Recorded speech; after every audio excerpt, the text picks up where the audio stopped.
Jadi patokan kita bukan orang per orang, bukan figur per figur, bukan lembaga per lembaga, tapi Quran dan Sunnah.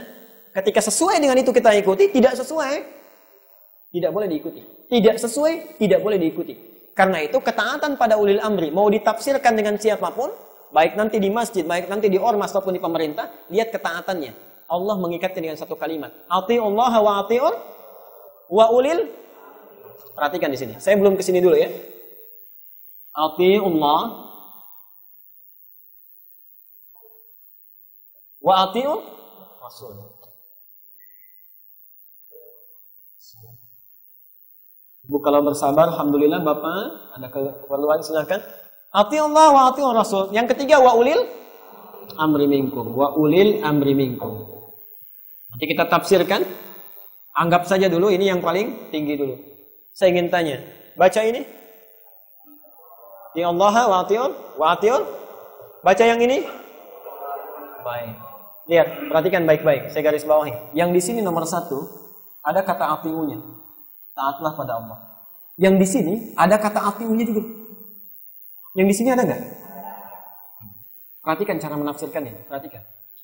Taat artinya ketaatan mutlak. Ketaatan mutlak. Jadi jangan tanya. Kalau Allah sudah perintahkan, jangan tanya lagi.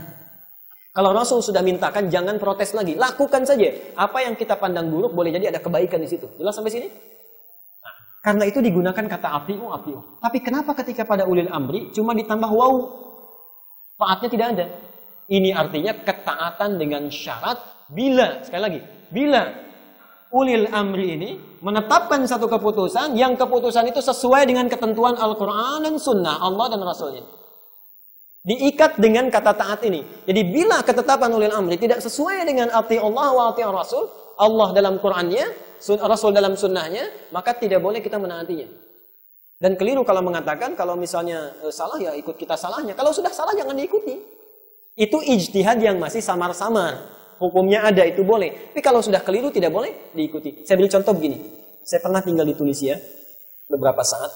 Itu presidennya sebelum revolusi, saat Ramadan Pak Ibu, itu tampil di televisi. Langsung mengumumkan di hadapan rakyatnya. Disimpan air putih di depannya. Dia katakan, untuk apa puasa? Bikin kita lemas saja, diminum. Lalu minta pada rakyatnya untuk gak puasa. Bapak Ibu ikut gak? Jadi jangan sembarangan menafsirkan ini. Kalau kita katakan dia ulil amri, kemudian menyampaikan kita untuk buka, tidak sesuai dengan ini, tidak kita ikuti.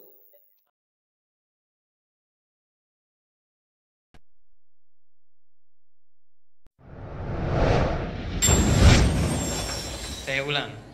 Kalau subuh masih boleh makan? Tidak. Kalau imsak? Tuh, salah lagi. Ayo lihat sini, ini kerancuan yang paling luar biasa. Perhatikan. Namanya dalam fikih itu al-akhta' asy-syai'ah, kesalahan yang sudah meluas. Ya, sehingga jadi kaprah, salah dan kaprah. Ibu dan bapak, imsak itu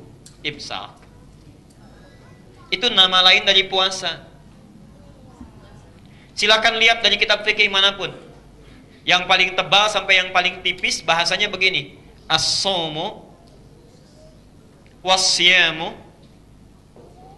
fil lughati al-imsaku.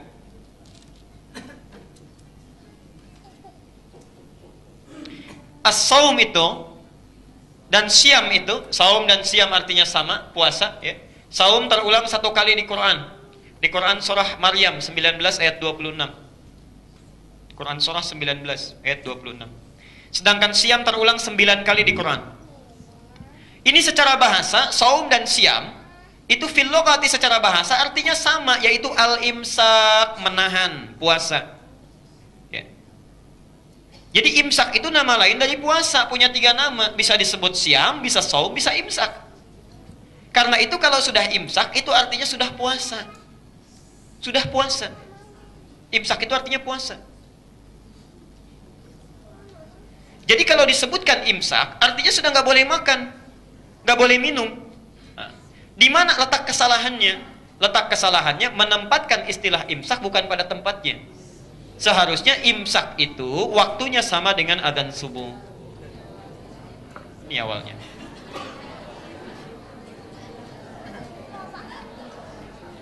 Tahan sebentar, ayo jujur. Siapa tadi yang imsak masih makan? Kalau tadi belum batal karena belum adzan. Cuma sekarang kita punya ilmunya, tempatkan tempat sesuai dengan keadaannya, ya. Di imsak, kalau nanti bikin kalender lagi, imsaknya itu sama dengan subuh. Yang sebelum subuh apa namanya? Itu tanbihun dalam bahasa Arab. Tanbih, peringatan.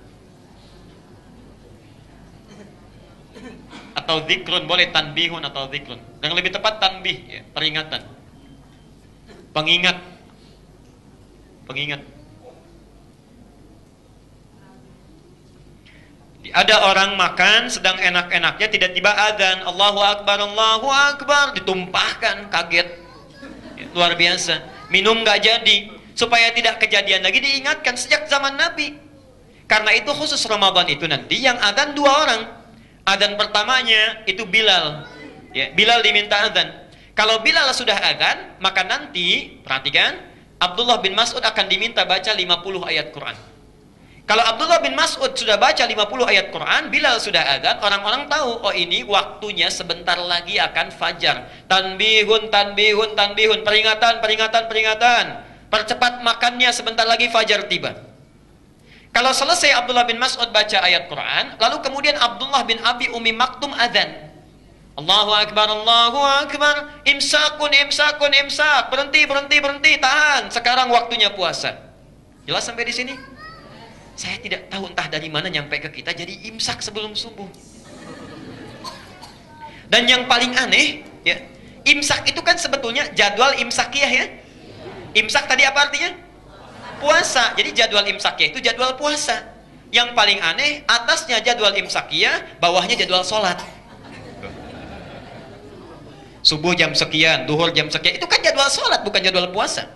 Kalau jadwal puasa, sahur jam sekian, sunnah nabinya ini. Kemudian puasa jam sekian, sunnah nabinya ini, amalannya itu jadwal imsakiyah. Jadi kalau yang ditulis di kalender-kalender umumnya itu jadwal sholat, ya, bukan jadwal imsak.